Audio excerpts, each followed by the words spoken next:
Bonjour à toutes, bonjour à tous, bienvenue sur le point.fr. Nous sommes ravis de vous retrouver pour cette visioconférence d'ouverture de notre événement Futurapolis Planète, dont nous fêterons cette année les 10 ans d'existence. Événement qui va se dérouler les 24, 25 et 26 novembre prochains au Quai des Savoirs de Toulouse. Et comme l'année dernière, on a décidé d'ouvrir cet événement avec une visioconférence que nous avons intitulée Est-il encore possible de relancer l'industrie en France? Voici comment nous l'avons présenté. Changement climatique, guerre en Ukraine et crise Covid ont bouleversé la vision de la relance industrielle en France.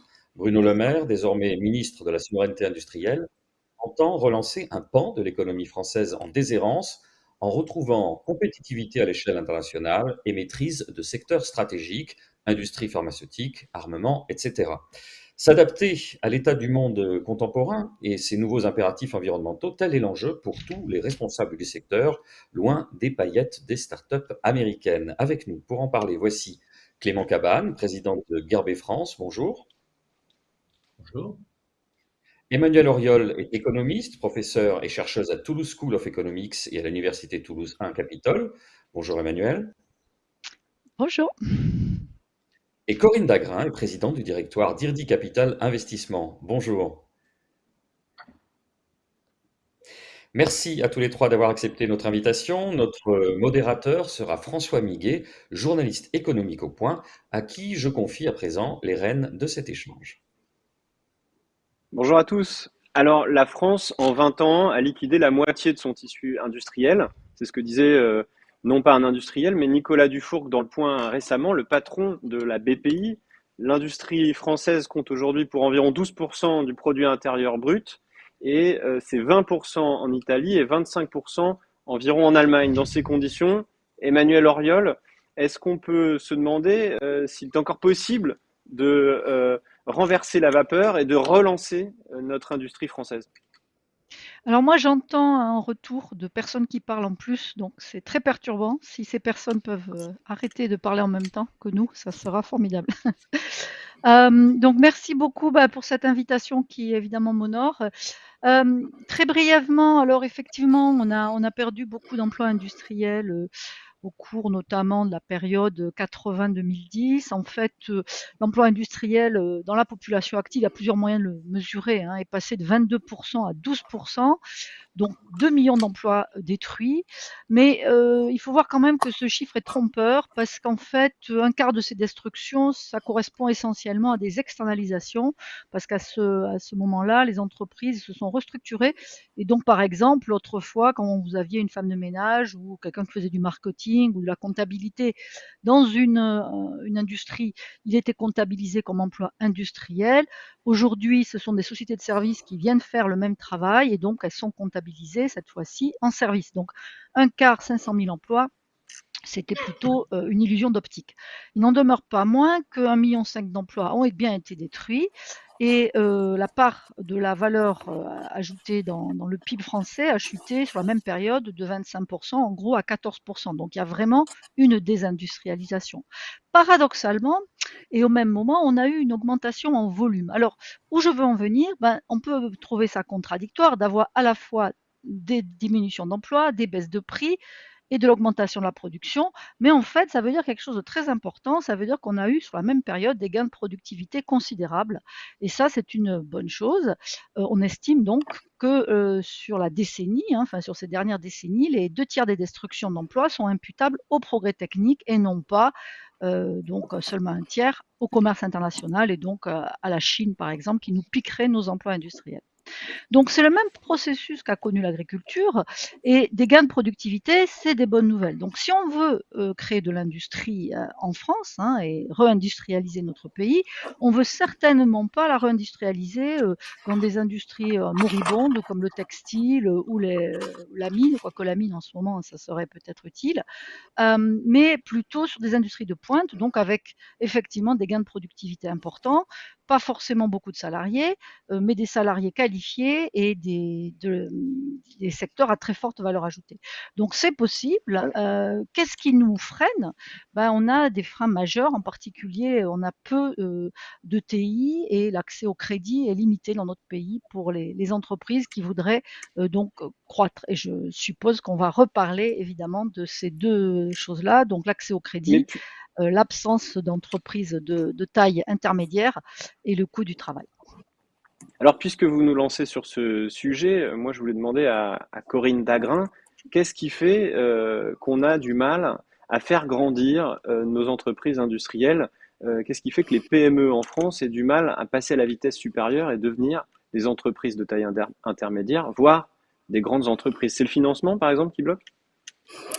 Alors non, je pense qu'il y a une question de génération, hein, principalement. Moi, je note, alors principalement pour les régions sur lesquelles l'IRD est présent, à savoir en Occitanie et en Nouvelle-Aquitaine, qu'on a un tissu industriel de très bonne composition, avec de très belles PME, PMI familiales. Beaucoup de TI, malgré tout, sur ces enjeux industriels, avec des groupes qui sont en train de relever le défi de la consolidation et de l'innovation. Ça, c'est un point important et je pense on y reviendra. Et donc, la question, c'est effectivement ensuite celle de la taille critique, et ça rejoint ce que disait Emmanuel, de ces PME, PMI, et du nécessaire passage à l'échelle pour ces entreprises, pour leur permettre, dans un univers de plus en plus compétitif, d'améliorer leur productivité par des investissements ciblés. Ces investissements sont de plus en plus chers, hein, effectivement, en même temps qu'il y a un enjeu considérable de digitalisation pour nos entreprises, d'aller à l'international, de se doter pour la plupart maintenant d'une feuille de route climat et à minima d'une feuille de route ESG, et tout ça à un moment de changement de génération des dirigeants, hein, et des boomers qui vont de plus en plus partir à la retraite. Donc soit ces entreprises-là ont la chance de garder un caractère familial avec un enfant qui est capable d'organiser la transmission de cette entreprise, ou alors il appartient à ces fameuses ETI de pouvoir continuer à consolider ce secteur pour créer nos futurs champions de l'industrie au niveau régional. Ce qu'on entend beaucoup quand même, et je m'adresse à vous, Clément Cabane, c'est qu'en France, on manque d'investissement quand on veut passer à l'étape supérieure. On a des PME qui arrivent à lever quelques millions d'euros au démarrage. On a la Banque publique d'investissement à l'amorçage qui est très présente, etc. Mais on a du mal à les accompagner sur les étapes suivantes qui demandent plus de capitaux. Et ça, c'est notamment la force du modèle américain. Quel est votre avis là-dessus et comment on peut espérer débloquer la situation? Je ne vais pas répondre à votre question parce que ça, c'est pas le problème des ETI. Moi, j'en dirige une. Aujourd'hui, et sur les années qui viennent de se passer, des financements, on en trouve. Aujourd'hui, la relance du tissu industriel, si je me penche sur ce qu'a proposé le président Macron sur le plan de relance 2030, je vous invite à les lire. Vous avez 7 points. Alors, ça passe de devenir le leader de l'hydrogène vert, décarboner, produire le premier avion carbone. Et si je vais dans mon métier, c'est produire 20 biomédicaments contre les cancers. Ça s'adresse aux poids lourds de l'industrie. Ça s'adresse pas aux ETI et aux ETP, qui aujourd'hui, elles, ont des missions qui sont pas celles-ci. Parce que là, il faut des moyens et il faut de la qualification. Donc, le problème de fond me concernant, sur le tissu industriel moyen, avec un comparatif avec l'Allemagne, qui est pour moi le premier de la classe dans la compréhension, dans la façon dont il faut aujourd'hui gérer le tissu industriel dans les sociétés du type intermédiaire, que ce soit dans la pharma ou que ce soit dans l'industrie. C'est le premier des paradigmes à changer qui n'apparaît pas à l'intérieur de ce document, et je vous invite à aller voir les interviews qui ont été faites lors de ce lancement. Vous avez des ingénieurs, des étudiants ingénieurs, vous avez des têtes bien faites et des têtes bien pleines. Aujourd'hui, le problème de fond qu'on a en France, c'est que quand on a des enfants, il n'est pas question de dire qu'il ne va pas prendre la filière générale et qu'il ne va pas sortir de Saint-Cyr au Polytechnique. Ça, c'est aujourd'hui, dans l'esprit des Français, c'est juste pas possible. Donc, si on commence pas par changer ça et à expliquer à l'ensemble des parents, dont moi je suis, que tous les gamins peuvent pas faire Polytechnique et Saint-Cyr, et qu'il y a aujourd'hui des filières industrielles dans lesquelles on peut rentrer les enfants à l'âge de 10 ans, 12 ans, et qu'on peut commencer à travailler ensemble sur un beau métier qui est le monde industriel comme ça existe en Allemagne, on va commencer à changer les choses. On a un problème de société au démarrage. Il faut que les gens acceptent que, en France, qu'il n'y a pas que des élites. En France, on ne vit que d'élites. Et je vous invite à aller voir l'interview. Il n'y a qu'un seul président d'entreprise qui, s'adressant au président Macron, lui dit il va falloir aussi changer ce paradigme. Donc pour moi, si on ne change pas, on reparlera dans 10 ans, je serai certainement plus là, mais en tout cas, dans 10 ans, le Point relancera la même information et on se dira, ben mince, en 2022, on en a causé et en 2030, il s'est toujours rien passé. Bon, alors déjà, on vous souhaite d'être là dans 10 ans et même dans 30 ans, hein, et on en reparlera, on prend rendez-vous. Euh, Madame Auriol, on a parlé de plan de relance, vous avez parlé de plan 2030. On a cette habitude, peut-être cette manie en France, de lancer à chaque fois des grands plans étatiques dans l'objectif de soutenir des activités. Donc, il y a eu le plan de relance, il y a le plan France 2030, il y a eu aussi les PIA, etc. Est-ce que c'est une stratégie d'abord qui est typiquement française et est-ce que c'est une stratégie qui fonctionne? Bah, écoutez, c'est pas typiquement français, mais c'est vrai qu'on a une particularité depuis la Seconde Guerre mondiale. On a créé donc un contrat de plan en fait en France, hein. Donc on était une économie qui était à mi-chemin entre une économie administrée et une économie de marché, hein. C'est une réalité de notre pays.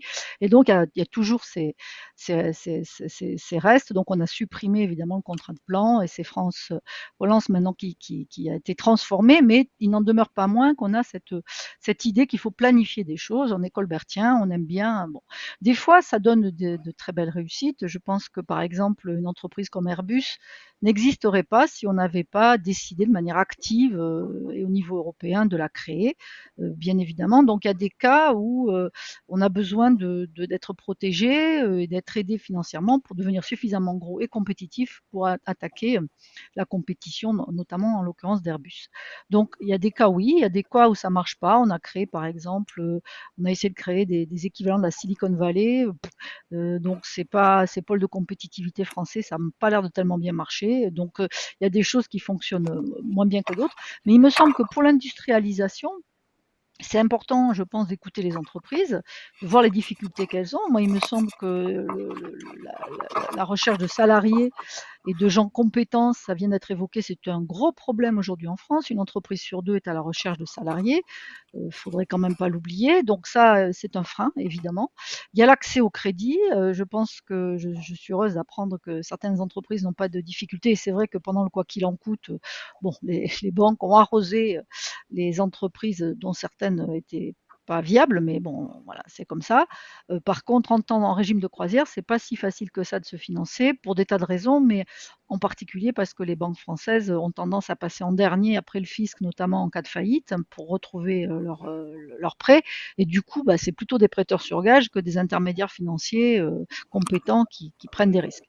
Voilà. Et donc après, il y a aussi le problème, donc c'est pour ça aussi qu'en Allemagne elles sont plus nombreuses. Il y a toutes ces choses, voilà, qui s'accumulent. L'emploi, les problèmes le coût du travail et les problèmes de l'accès au crédit. Je pense que ça fait effectivement des difficultés. Je suis pas sûre que dans le plan de relance, ça soit inclus. Et donc, bon, est-ce que ça va être vraiment efficace sur ces verrous? Je suis pas convaincue. Par contre, mettre de l'argent dans la recherche et le développement, pour moi, c'est une bonne chose parce que, évidemment, comme j'ai essayé de le dire, on veut pas relancer une industrie moribonde avec une productivité faible. On veut relancer une industrie, voilà, innovante, à forte valeur ajoutée. Et pour ça, évidemment, il n'y a qu'une solution, c'est la recherche et le développement. D'accord, merci. Alors, petit message de service, je vous demandais de ne pas trop manipuler vos feuilles, hein. Certains ont des petites notes heureux, on les entend. Et je pense que pour notre auditoire, c'est pas forcément très agréable à l'oreille.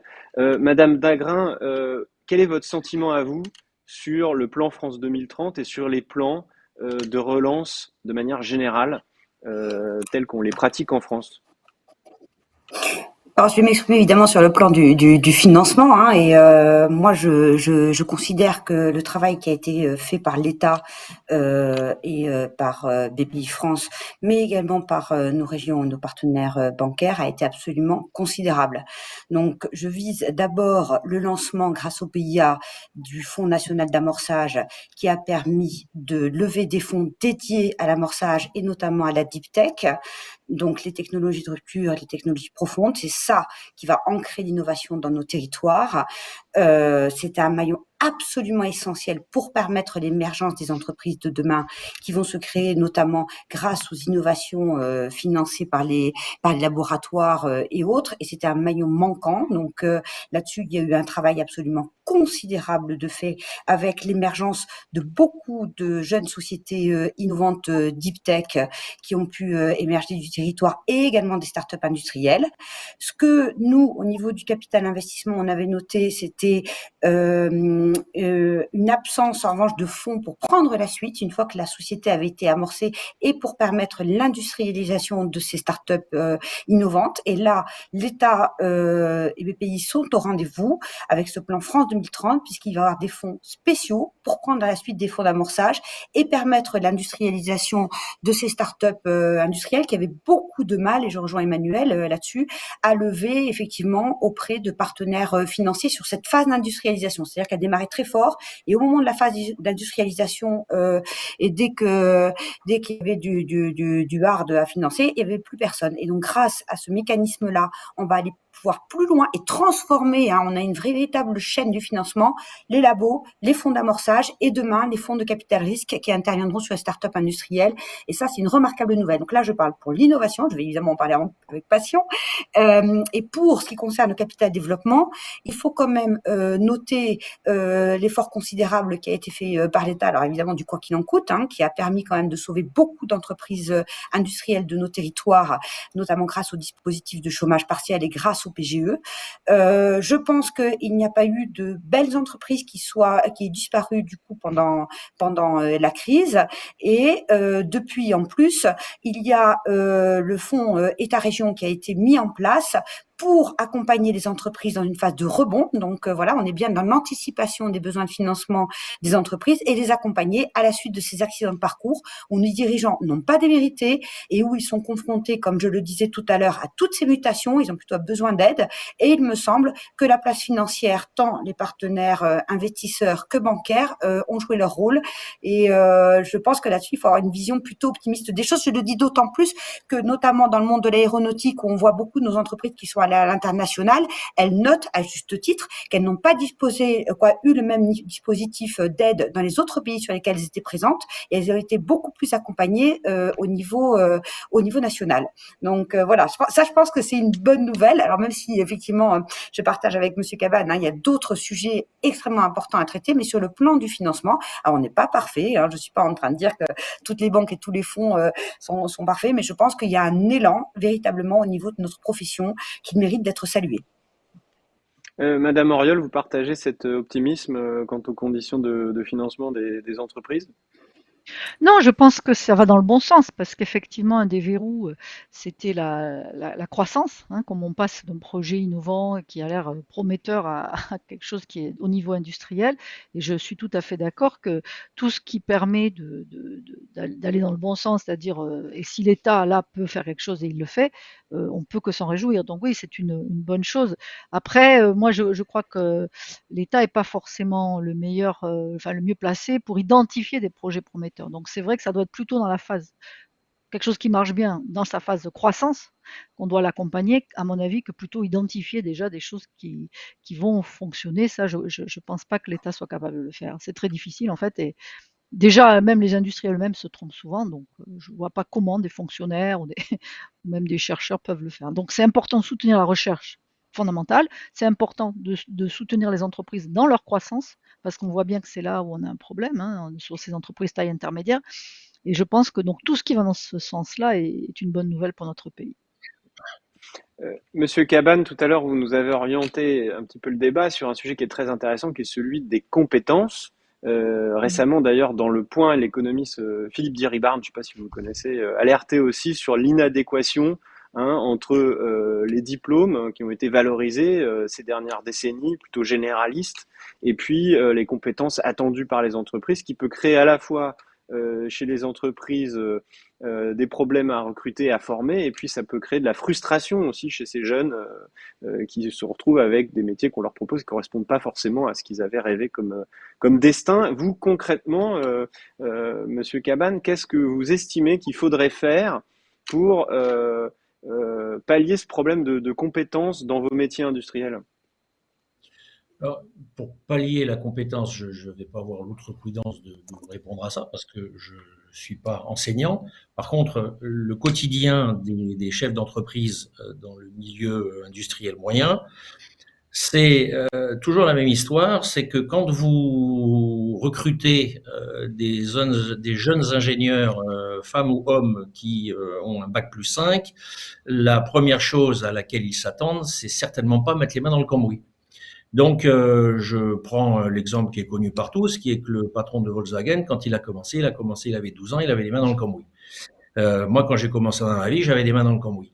Donc, il y a un moment où je reviens à ce que j'ai dit en préambule, c'est qu'il faut arriver à changer profondément la vision de notre société, notre vision, la vision des parents sur le fait que, si je prends les données statistiques de l'Allemagne, je mets pas l'Allemagne je porte pas l'année au pinacle, mais la façon dont ils ont réussi à apporter de la main-d'œuvre qualifiée pour leur tissu industriel, qui est, on l'aime ou on l'aime pas, mais en tout cas, il est bien plus puissant que les sociétés françaises dans le milieu des ETP et des ETI, c'est qu'aujourd'hui, vous avez 47% des cadres en Allemagne qui sortent des filières dites des filières techniques. En France, c'est pas possible.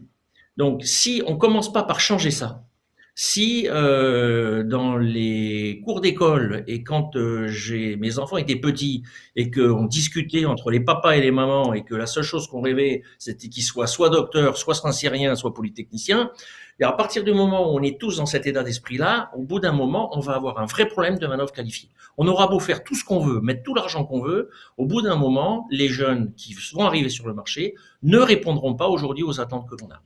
Donc, si on ne commence pas dans un système éducatif qui permet et qui montre, mais ça, c'est les industriels qui en sont responsables pour moi. C'est-à-dire que c'est aux industriels à se mobiliser. Je suis d'accord avec ce qu'il y a Dagrin, dans lequel c'est pas l'État qui peut agir là-dessus. C'est aux industriels à montrer que les filières industrielles, ce sont des choses qui sont valorisantes, sur lesquelles on peut avoir de beaux métiers, de belles réussites. Il y a aujourd'hui, je trouve une publicité intéressante qui passe assez régulièrement pour les métiers de l'armée et de la gendarmerie, dans lequel, sur des scénarios qui sont très intéressants, on met de l'émotion à travers des métiers qui sont peu connus ou en tout cas qui ne sont pas vus sous cet angle-là. À l'industrie à faire ce boulot-là. À l'industrie à dire, venez, on a de beaux boulots, on a de belles choses à faire, on a de belles entreprises, elles sont petites, elles sont moyennes. C'est pas que les énormes groupes qui existent, c'est pas les groupes comme Airbus, c'est pas les groupes comme Schneider, c'est pas ces énormes groupes. Il y a plein de petites sociétés qui aujourd'hui doivent créer le tissu industriel français. Si on passe pas par là, de toutes les façons, on ne répondra jamais, en tout cas, j'en suis convaincu, à la problématique de notre pays. Alors, Madame Auriol, j'ai envie de vous demander, alors peut-être que vous avez le téléphone qui sonne chez quelqu'un. Oui, c'est moi, mais je vais le raccrocher. Voilà, ça y est, excusez-moi, c'est bon. Ah, on vous remercie beaucoup, mais ça me permet d'enchaîner et de vous redonner la parole. Vous observez évidemment ce qui fait la force des tissus industriels européens à côté de chez nous. Donc il y a l'Allemagne, il y a aussi le modèle de la Lombardie dont on parle peut-être pas assez. Est-ce que vous êtes d'accord avec Monsieur Cabane pour dire que un des grands atouts du modèle allemand, c'est le système scolaire qui fait un peu plus que chez nous la part belle aux métiers industriels, aux formations Alors, industrielles? le système allemand, il est quand même, alors c'est vrai qu'il est très efficace puisqu'il y a ce système d'apprentissage, mais c'est quand même assez dur, hein, parce qu'on est orienté très tôt, en fait, hein. Donc, il y a en fait, il y a un concours presque à 12 ans, 10-12 ans, enfin, au niveau 6e, et vous êtes mis soit dans une voie générale, soit dans la voie apprentissage. Je crois que c'est très tôt, moi, pour choisir un peu sa destinée. Et évidemment, c'est très marqué socialement. C'est-à-dire que, comme chez nous, l'élite allemande voudrait que ses enfants fassent des études supérieures brillantes et pas forcément aillent en apprentissage. Donc, alors c'est efficace dans le sens où on a effectivement des apprentis de qualité, mais bon, il y a une question de justice sociale, c'est-à-dire qu'on oriente très très tôt des enfants dans des voies où on ne peut pas vraiment revenir en arrière. Moi, je voudrais quand même revenir sur les contrats d'apprentissage qui ont été lancés récemment et qui ont beaucoup de succès. Je connais beaucoup en tout cas dans mon entourage, j'ai des fils d'amis qui sont en âge donc d'intégrer le marché du travail, qui ont trouvé des apprentissages grâce à ça. Il me semble que les entreprises sont contentes de ce mécanisme et ça permet effectivement d'adapter les enfants aux entreprises. Je suis tout à fait d'accord avec M. Cabane sur le fait que notre système éducatif est hallucinamment décalé par rapport aux attentes de la société. Par exemple, les entreprises se plaignent, mais à juste titre, de l'absence de ce qu'on appelle des soft skills, donc la capacité à prendre des initiatives, la capacité à s'exprimer, la capacité à prendre du risque. Alors ça, vraiment zéro, à travailler en équipe, mais on ne peut pas reprocher ça à des enfants qui toute la journée sont assis sur une chaise à écouter religieusement des professeurs de 4 ans à 25 ans. C'est ça notre système éducatif. Donc il y a des choses à changer, je suis tout à fait d'accord, mais copier l'Allemagne, je ne suis pas entièrement sûre. Je pense qu'il faut aussi, pour la génération qui est déjà formée, utiliser les apprentissages quand on peut pour attirer des jeunes dans l'industrie. À mon sens, il y en a beaucoup qui seraient intéressés pour le faire.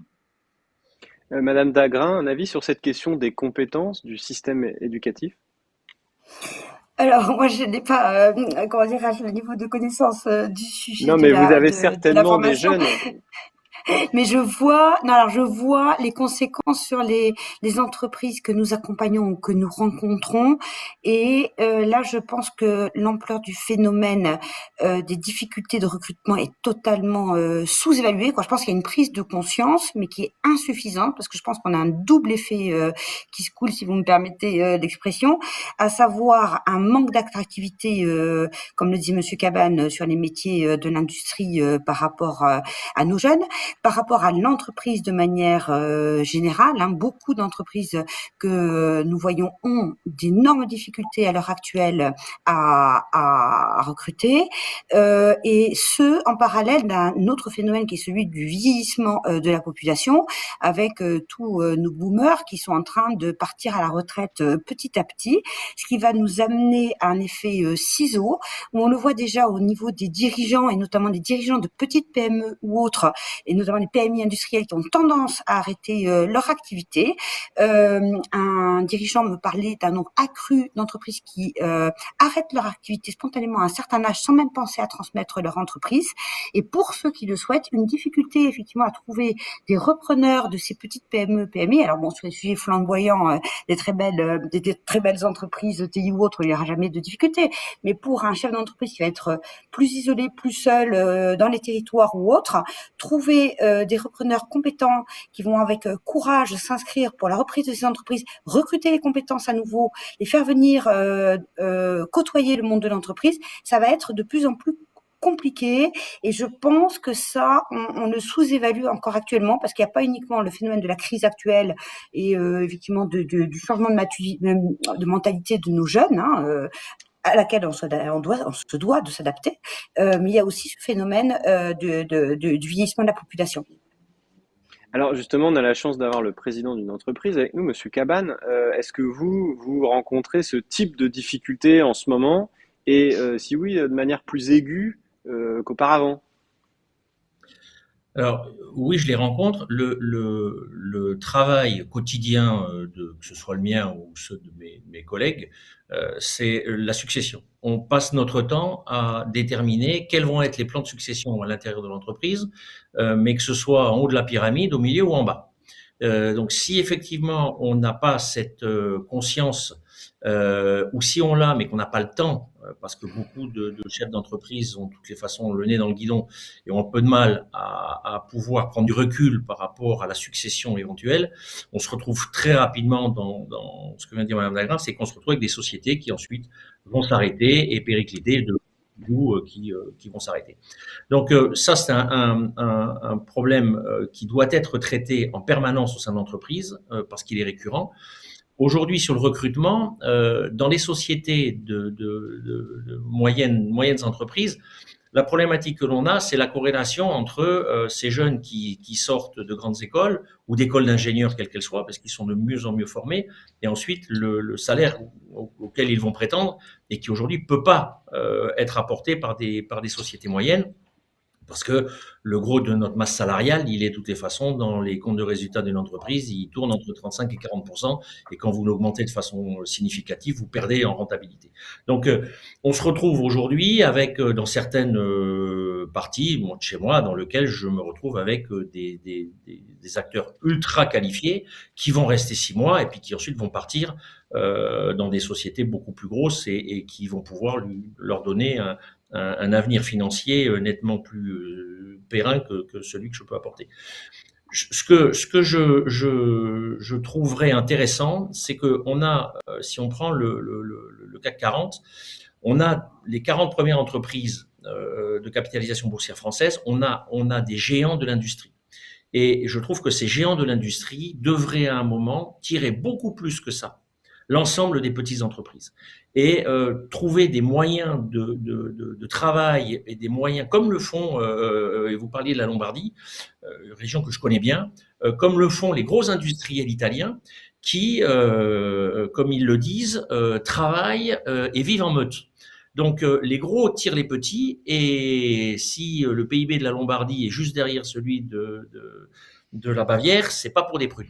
Parce qu'effectivement, ils ont une Et compréhension. comment ça marche pardonnez-moi de vous interrompre, mais comment ça marche très concrètement?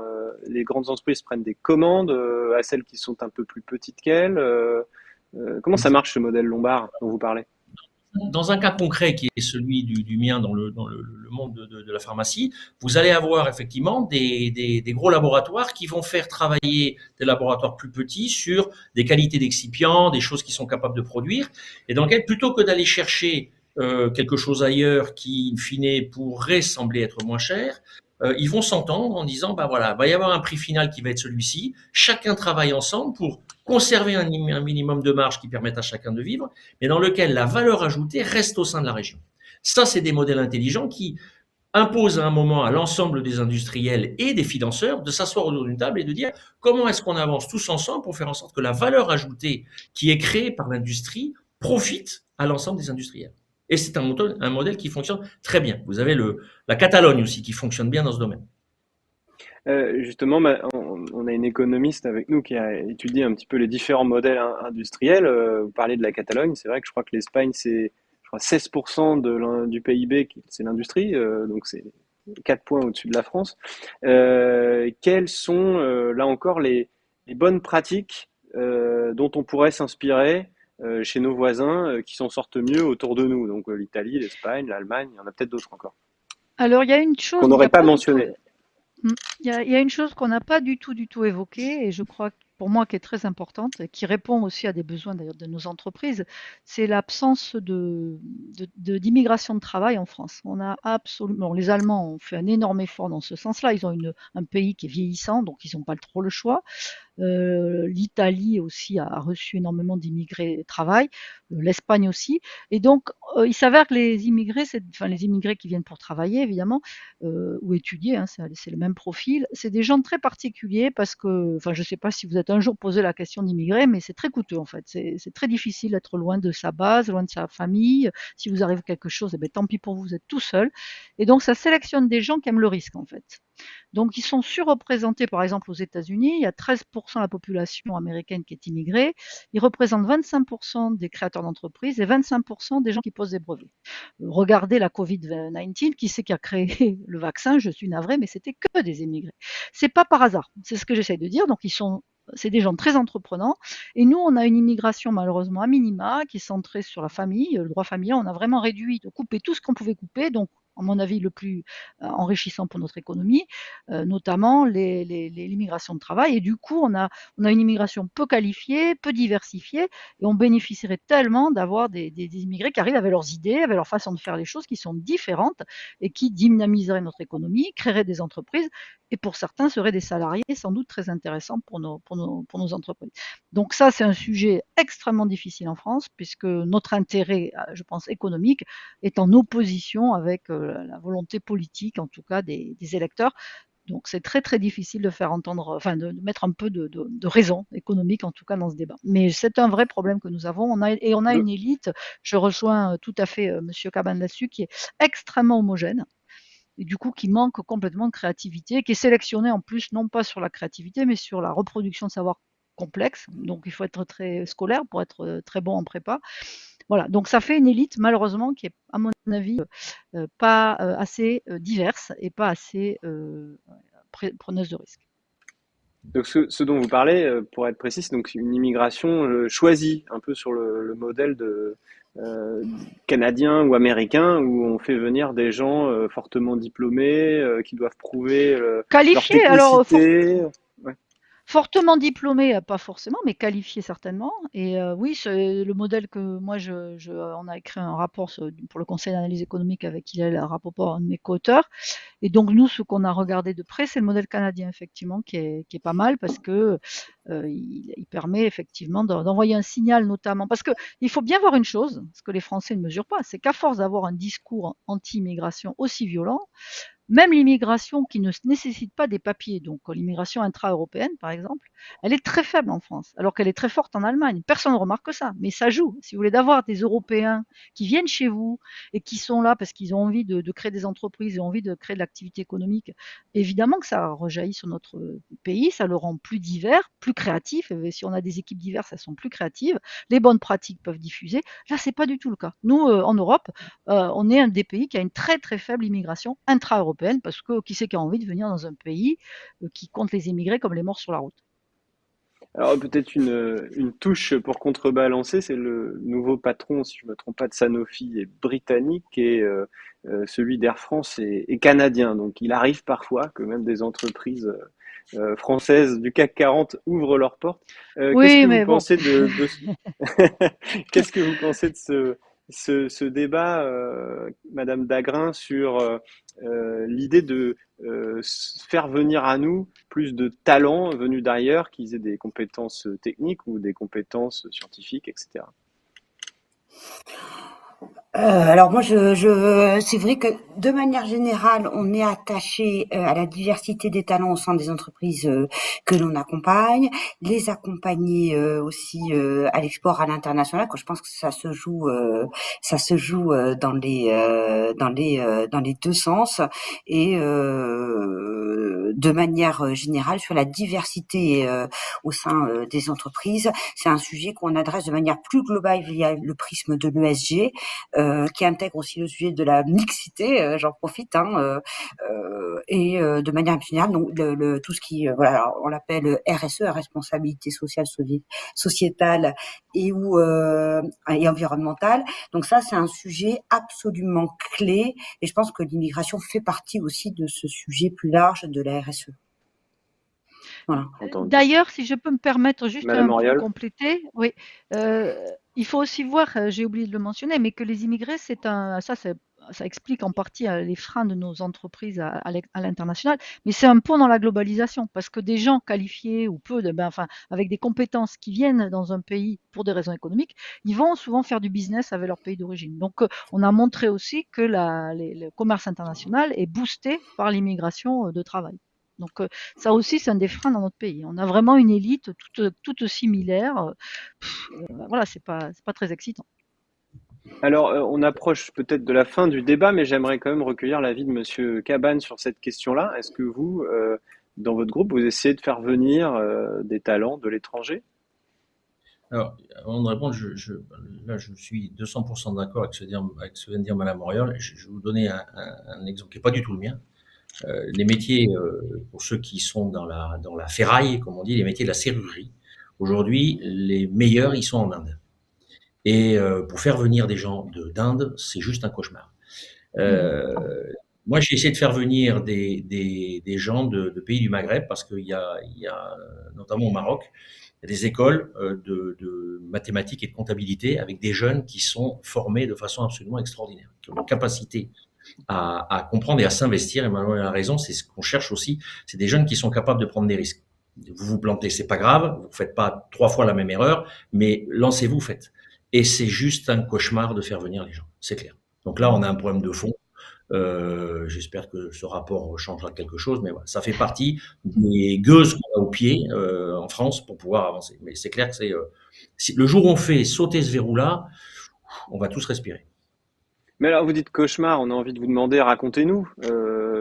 vous avez renoncé? Qu'est-ce qui s'est passé? Ça prend Non, des non, mois? je vais vous donner l'exemple. Donc la personne, ce jeune arrive et puis donc on fait toutes les déclarations à la préfecture. Je m'occupe personnellement de ce type de choses, étant très attaché au côté RH-ien des gens qui travaillent pour nous. Et puis le temps arrive, je préviens la préfecture en disant attention, attention, son titre de séjour va s'arrêter, son titre de séjour va s'arrêter. Et rien n'était fait. Et un jour, le titre de séjour s'est arrêté. Donc là, vous commencez à prévoir le pan et l'arrière-ban pour éviter que la police arrive, sonne à l'entrée de votre entreprise pour dire je viens chercher monsieur Untel pour le ramener à la frontière. Voilà. Oui, Ça, d'accord. Là, c'est très concret. C'est très concret. Est-ce que vous avez observé, Madame Auriol, que alors vous disiez, vous parliez de l'Allemagne, mais en Italie, il y a par exemple une politique tout aussi facilitante, ou en Espagne, sur ces sujets-là, qui sont toujours des sujets un peu abrasifs, hein, en Europe. Alors, oui, on a vu, alors l'Italie, c'est pour ça que c'est paradoxal, si vous voulez. L'intérêt économique des pays, c'est d'être ouvert et d'accueillir des gens qualifiés qui ne réfléchissent pas comme nous, qui ne vont pas avoir les mêmes idées que nous et qui n'ont pas non plus voilà, les mêmes compétences. Ils nous amènent quelque chose et donc ils contribuent. Toutes les études économiques montrent que l'immigration de travail est bénéfique pour le pays d'accueil. En même temps, on voit bien qu'il y a si on bascule dans l'autocratie, enfin dans une dictature, parce que les électeurs ne le supportent pas, mais je crois qu'en France, on a jeté le bébé avec l'eau du bain. Parce qu'en voulant faire plaisir à des électeurs, on a arrêté l'immigration de travail, qui est la plus bénéfique et donc la plus facile, en mon sens, à vendre sur le plan politique. Et effectivement, en la diversifiant, en prenant des gens de différents endroits sur la planète, on résout beaucoup de problèmes politiques. Mais c'est un vrai sujet qui est très délicat. Et donc, il y a des pays qui s'en sortent mieux que d'autres. L'Allemagne a fait cet effort énorme d'accueillir 1 million de réfugiés il n'y a pas très très longtemps. C'est quand même coûteux électoralement. Je pense que Oui, c'est un très. choix Il y a eu très, beaucoup de mais débats c'est en un Allemagne. choix. Oui, il y a eu des débats, mais c'est un choix, à mon avis, enfin, d'après les études, qui booste la productivité de l'Allemagne, parce que c'est des salariés quand même qui arrivent. C'est pas que les réfugiés, c'est particulier, hein, c'est pas des immigrés de travail. Les immigrés de travail, c'est mieux parce que eux, ils viennent vraiment pour ça et ils choisissent là où ils vont. Hein. Ils ont les gens qualifiés, ils ont le choix. Ils ne sont pas obligés de venir chez nous. D'ailleurs, ils viennent pas chez nous. Et donc, je rejoins tout à fait. Enfin, je comprends parfaitement la croix et la bannière que peuvent vivre les entreprises, parce que si vous regardez, en fait, il n'y a pas de canal qui existe en France pour immigrer quand on est quelqu'un de qualifié qu'on veut venir. Il y a le passeport talent, il y en a 10 000 qui sont distribués par an, c'est ridicule. Et voilà. Alors, qu'est-ce que c'est? Enfin, c'est pas possible. Ça veut dire que si vous êtes quelqu'un de très qualifié et que vous voulez venir chez nous, c'est pas possible. Donc, ils y pensent pas, ben, ils vont ailleurs. Et c'est possible dans d'autres pays. Effectivement, c'est beaucoup plus organisé. Les pays, d'ailleurs, qui ont des croissances plus fortes que la nôtre et qui sont plus innovants et plus dynamiques. Alors, je pense qu'on va s'approcher. Je vois qu'il est 18h59 de la fin de notre débat. Je vous remercie, et c'est toujours la difficulté de ces débats-là, chacun d'entre vous, d'avoir identifié quelques pistes quand même pour nous donner espoir, puisqu'au point on a choisi de ne jamais désespérer de rien. Donc quelques idées de solutions. Donc par exemple revoir la politique d'immigration pour les talents. J'ai noté. Revoir également la politique scolaire, faire monter en compétences et redorer le blason des études industrielles. Et puis, sur la question des financements, j'ai vu globalement, il y avait une sorte de satisfecit. Donc, je vous remercie et je redonne la parole à Boris Georgelin, notre maître loyal au point qui va clore ce débat. Merci.